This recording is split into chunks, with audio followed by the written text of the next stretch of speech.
So, today I want to talk about banned books. The right wing constantly claims that their free speech has been infringed upon, and goes on and on all the time about how everyone is just being cancelled by the woke mob. However, quite to the contrary of their false concern, the very same right wingers who will cry victim and dry their false tears with one hand will pen laws to ban books and deny access to education with the other.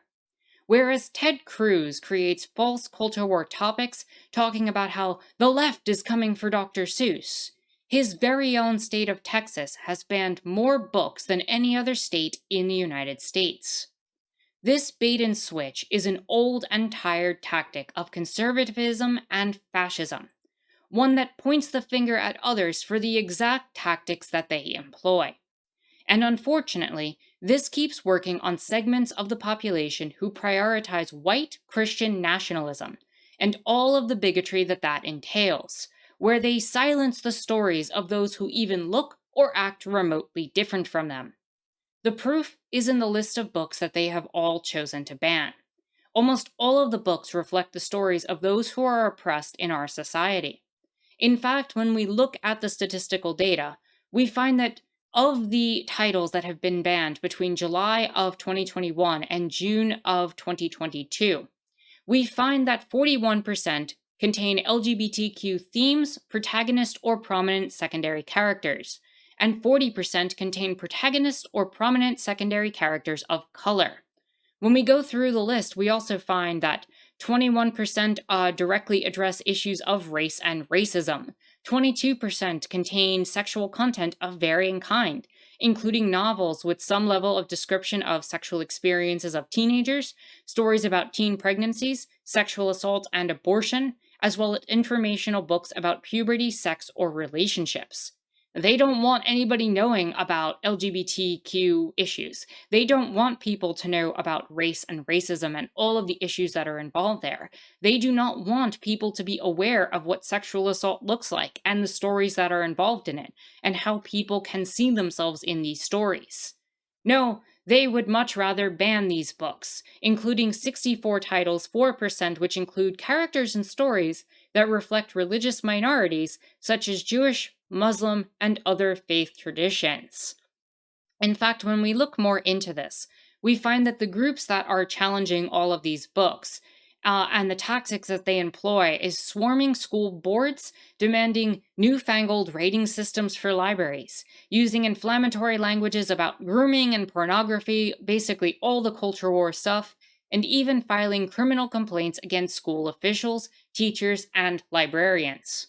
The majority of these groups appear to have formed in 2021, and many of the book bans counted by PEN America can be linked in some way to their activities. Some of the groups espouse Christian nationalist political views, while many have mission statements oriented towards reforming public schools, in some cases to offer more religious education. In at least a few documented cases, for example in Texas, Florida, and Pennsylvania, the individuals lodging complaints about books did not even have children attending the public schools when at the time that they raised objections. This evolving censorship movement has grown in size and routinely finds new targets and tactics, homing in on books encompassed in district book purchases or digital library apps. A parallel but connected movement is also targeting public libraries, which calls to ban books, efforts to intimidate, harass, or fire librarians, and even attempt to suspend or defund entire libraries.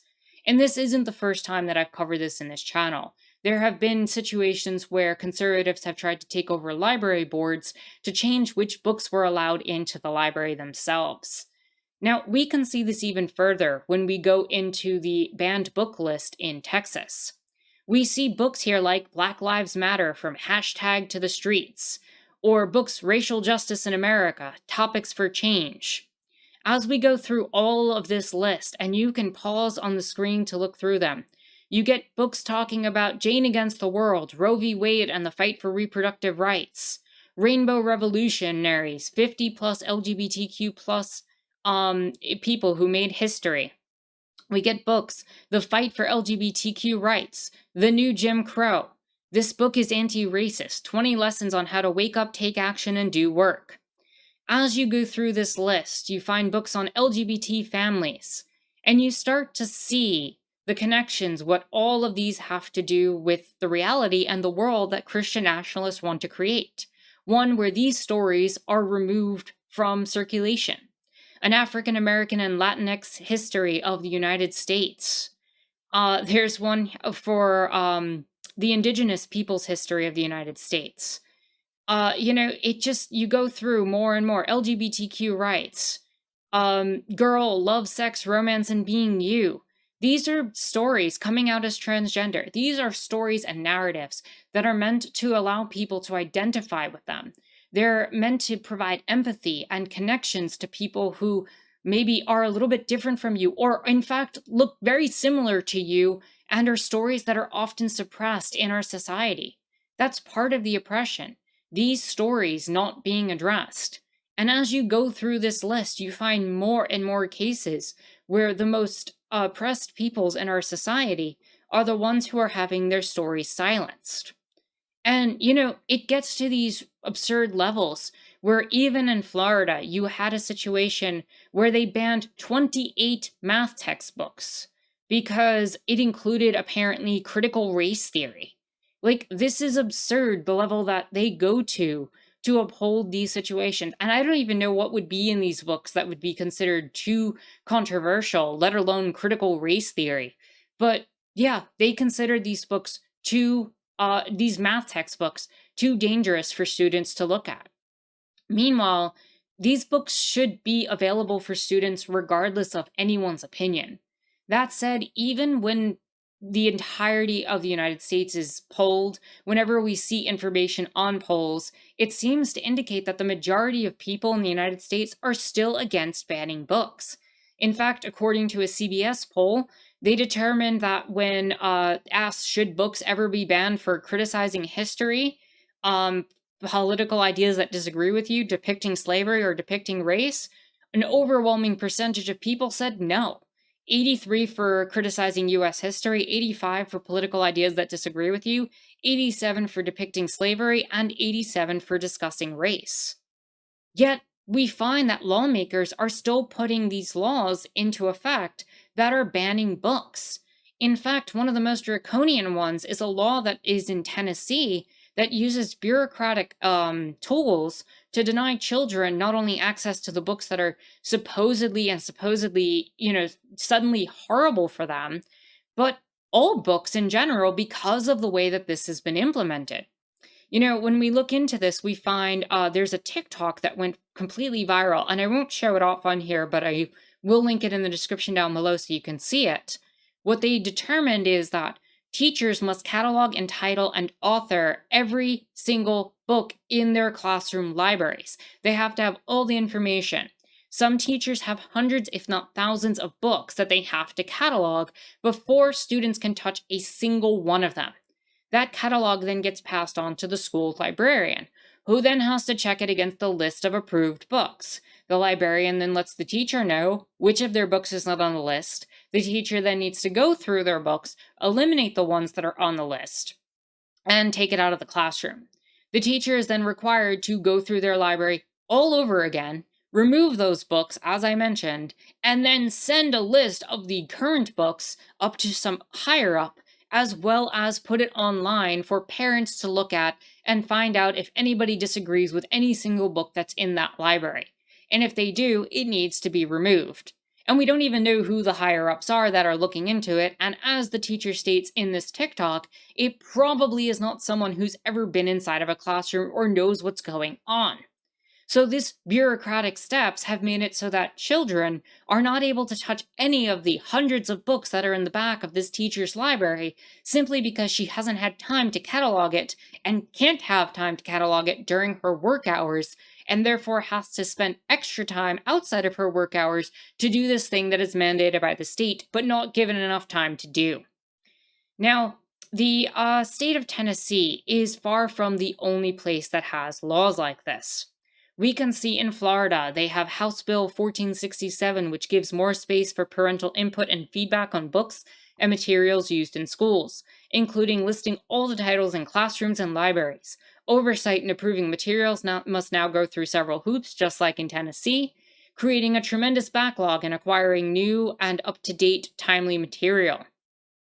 Then you have Florida's House Bill 1557, known as the Parental Rights in Education Bill or the Don't Say Gay Bill, which curtails discussion of gender or sexuality in public schools, effectively making it so that all books that talk about sex or sexuality, including those that talk about LGBTQ topics, are suddenly removed from the shelves.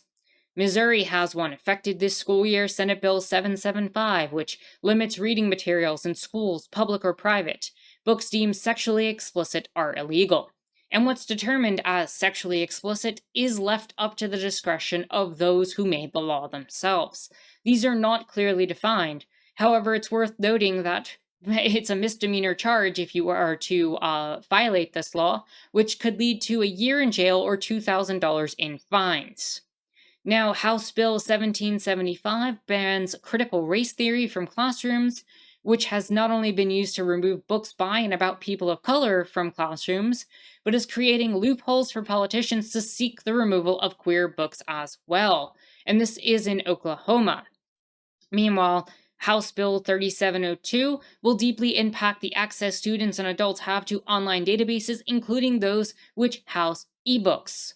Now, this is really disturbing because the Brooklyn Library, in response to a lot of book bans across the country, actually made a lot of their libraries free when it comes to banned books. New York's Brooklyn Library has been really good about that and making sure people get access to information. Now, naturally, because of that, there's a desire to ban access to these ebooks. The bill also says that vendors who are unable to certify and that they do not allow access to, quote, obscene materials or pornography cannot be licensed. And again, you see these same buzzwords over and over again. Obscene materials, pornography, they're grooming minors. But they're just allowing access to teenagers to have access to information about the lived experiences of a lot of people in the United States right now. But they're not the lived experiences that white Christian nationalists want their children knowing about. In fact, one of the books that was banned in Texas was literally a book talking about how to overcome your own family's history of racism. It's these type of books that they're worried that people are going to get their hands on. And, there's more and more situations. There's the stuff in Tennessee we talked about. There's more in Texas and Utah. But it goes on. And this isn't even the full extent of the laws that one can find. And if the right really does want to talk about cancel culture as much as they do, then I think they need to address the types of issues where people actually have been canceled and where voices actually have been silenced. You have situations, and while I'm not going to go into the full details of them, I do encourage you to do so, where the New York Times outlines a number of articles that it wrote. Fights about free speech can feel rhetorical until they're not. Here's what censorship looks like in practice. A student newspaper and journalism program in Nebraska shuttered for writing about Pride Month. Now, mind you, the worst part about that particular case is that part of the reason that they got shut down is because the school demanded that some of the trans children were to use their dead names in the paper, thus outing themselves in many instances. And so they decided to put one last article out, and that article was removed because it was talking about Pride Month. Meanwhile, you have the state of Oklahoma seeking to revoke the teaching certificate of an English teacher who dared share the QR code that directed students to the Brooklyn Public Library's online collection of banned books. Meanwhile, a newly elected district attorney in Tennessee is openly musing about jailing teachers and librarians.